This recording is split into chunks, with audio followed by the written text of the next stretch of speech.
By the time you finish watching this video, if you watch it to the end, you'll know exactly how to get hired as a consultant, as a senior, without wasting time on ideas that aren't really a fit. There are hundreds of articles on the web that provide ideas, and they explain how to make money after you retire. You could take surveys online, you could become a babysitter, become an Uber driver, become a retail clerk. The great thing about these ideas is that you can probably land such jobs very quickly. The bad news is they don't pay well, and you probably won't like what you do very much. Even if it's a decent job that pays well, you may not be a good fit, or it may not be a good fit for you. For example, they might be looking for full-time people rather than part-time consultants. And the worst part about these jobs is that they underutilize your abilities, and therefore they fail to maximize your income potential. But you already know this, because if those jobs were so great, you'd be out doing those things, making money, instead of listening to me right now. So this video is going to solve that problem by helping you find a fantastic consulting gig and earn as much or more than you did before you retired.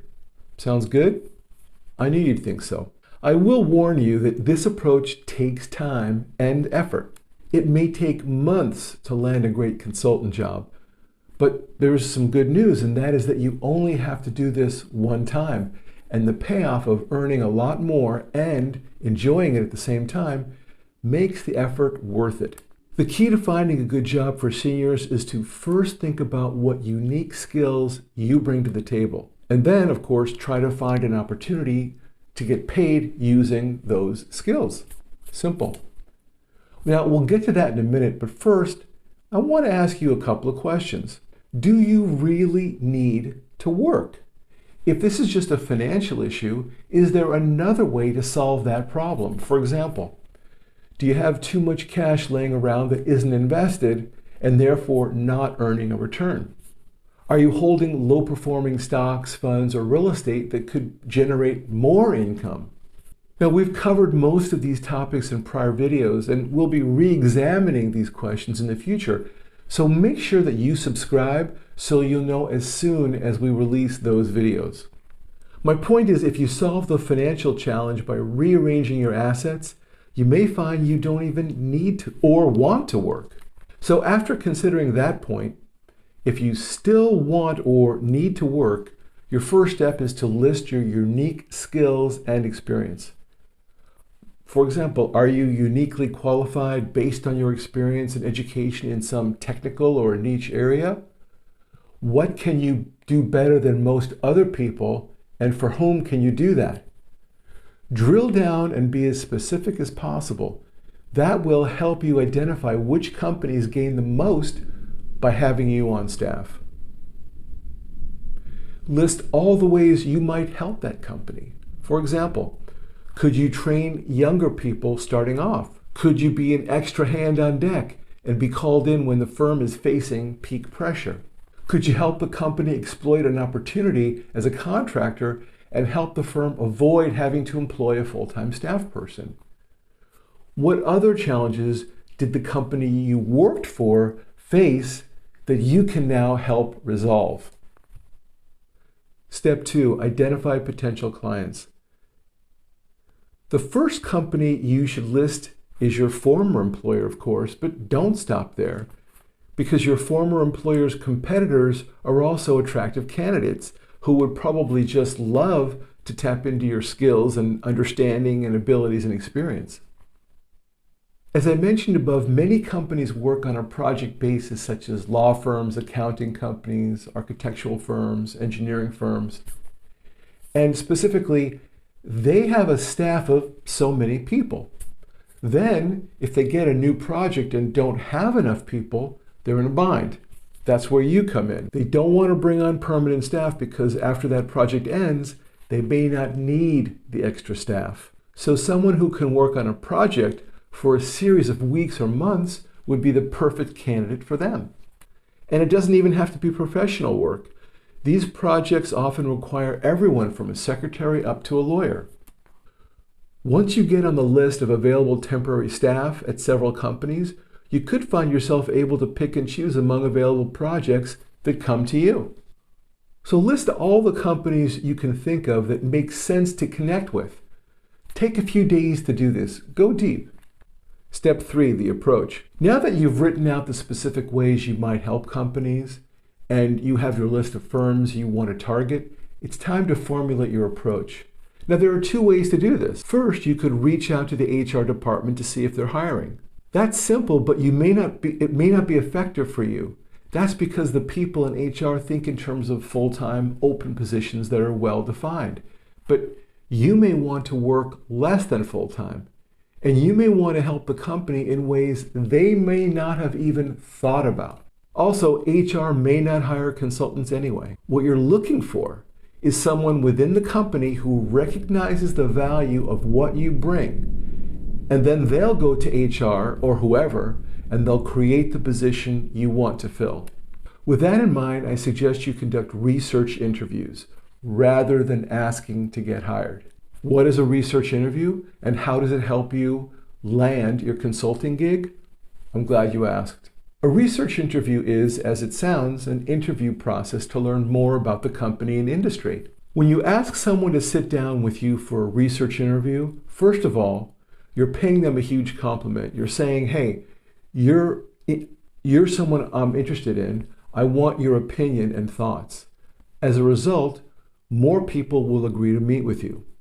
Conducting a research interview about the company and/or industry is also a great way for you to truly learn what the company needs, which might be very different from what you think they need. It therefore helps you package your consulting offering to your customers' needs in the future. If you conduct enough research interviews and follow the process I'm about to lay out, you'll meet with lots of people in the industry who will introduce you to even more people in the industry at the same time as you learn about their specific needs. As you widen your circle of interviews and refine your offering, sooner or later you're going to connect with someone who wants what you have to offer. But we'll get to that shortly. Who and how to approach people for the research interviews. Let's go over that. So go back to the list of companies you want to target for your consulting business and ask yourself, do you know anyone in those firms who do what you do or who understands the value of what it is you want to do? If so, great, write their names down. But again, don't stop there. Use social media platforms such as LinkedIn, which is the best source, to find other people in your niche who work for companies on your target list or who would understand the value you might bring. If possible, try to find people who are already connected to people you know, so you can ask the people you know for an introduction to the new people. If you don't have any common connections, that's okay. Remember, you're not asking for a job here. You just want to get a better understanding of the lay of the land. Explain to the people you reach out to that you're thinking of offering consulting services to companies in the industry, and you're conducting research interviews to learn more about the current environment and needs of those firms. Tell them you're not selling them anything. Tell them that you'd love to buy them lunch or coffee.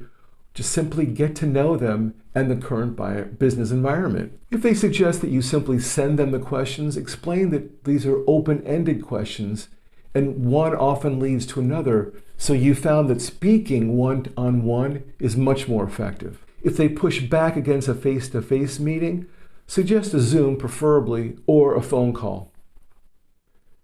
Now let me tell you how to conduct the research interview. You start the meeting by explaining a little bit about yourself, including your professional background, of course. But don't dwell on this, make it short and sweet, no more than 3 minutes. Then ask the person about their own background. How long have they worked in the industry?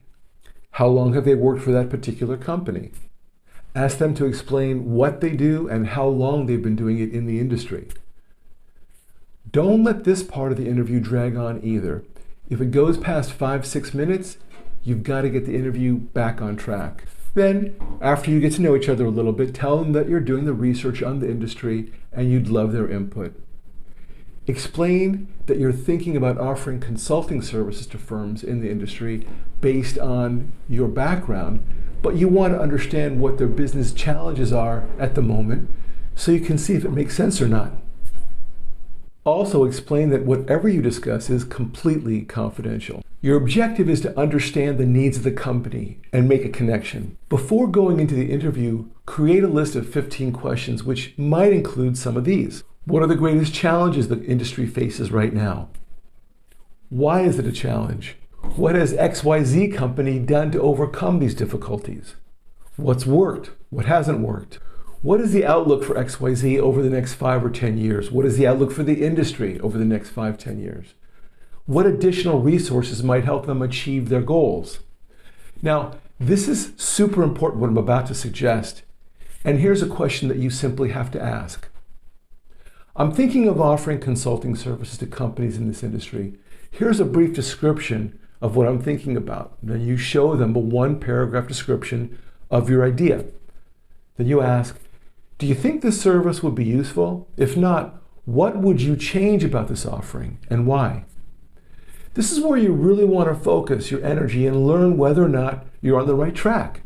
Don't be shy about asking more questions here to fully understand if there's a need for your consulting idea as you envision it.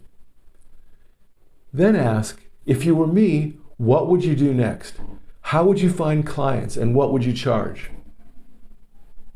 End the meeting by telling the person you really appreciate their input, of course, and then ask if they know of 2 or 3 other people who you could interview because you really want to understand and this is important to you. Don't be intimidated. This last request for more people to interview is key to the success of this process. Now, also tell them that you'd like to repay the favor so that if they have any questions you can answer or challenges that they're facing within your field of expertise, you'd be happy to lend a hand, of course, no charge. This gives you an opportunity to demonstrate your value, and it will turn this person into a raving fan. Now, after the interview, make sure to send the person a thank you note, preferably via the mail rather than email, and then keep them in the loop. Send them an update email every 6 weeks or 2 months, maybe give them a call every couple of months with an update about your process, or even something unrelated if you think they might be interested. Remember, you not only want the intel on the business and industry, you also want to expand your connections in the field, and to do that, you need to stay connected. Also, review your notes carefully. Is there a need for what you have to offer? If not, what do you need to change about your positioning in order to fill a business need? Of course, you might need several meetings in order to really know the answer to these questions. So as you go through the process, refine your offering and update the 1-paragraph description. You may even have more than one business description and ask the person you interview for their input on each one. Remember, don't ask for a job during these interviews.